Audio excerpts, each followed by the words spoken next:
ग्रंथ आमचे साथी, ग्रंथ आमच्या हाती, ग्रंथ उजळती अज्ञानाच्या अंधाराच्या रात्री, ग्रंथ उजळती अज्ञानाच्या अंधाराच्या रात्री. नमस्कार, मी साक्षी भट. मी आज तुम्हाला वाचनाचे महत्त्व सांगणार आहे. पुस्तकांच्या सहवासात मला ज्ञानाबरोबर आनंदही मिळतो आणि एक पुस्तक हे माझ्यासाठी 100 मित्रासमान आहे. आपण मोबाईलवर खूप काही वाचतो, पण आपण पुस्तकेही वाचायला हवी. जगात खूप सारी पुस्तके आहेत.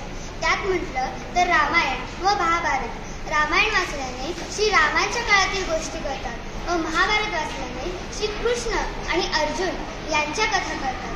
हे तर लांबच राहिलं. आपल्या घरी दररोज वर्तमानपत्र येते, ते वाचायला हवे. ते वाचल्याने बाहेरच्या जगात काय चालू आहे ते कळते.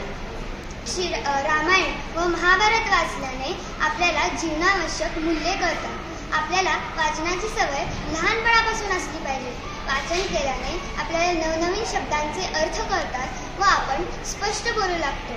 डॉक्टर APJ अब्दुल कलाम यांनी म्हटलं आहे, वाचाल तर वाचाल. जर आपण रस्त्यावरचा नो पार्किंगचा बोर्ड वाचला नाही आणि आपली गाडी तिथे लावली तर पोलीस आपली गाडी घेऊन जातात आणि ती गाडी सोडवण्यासाठी आपल्याला दंडही भरावा लागतो. जर आपण रस्त्यावरचा नो पार्किंगचा बोर्ड वाचला असता आणि आपली गाडी तिथे लावली नसती तर आपली गाडीही गेली नसती आणि दंडाचे पैसेही गेले नसते. म्हणून आपण वाचायला हवे.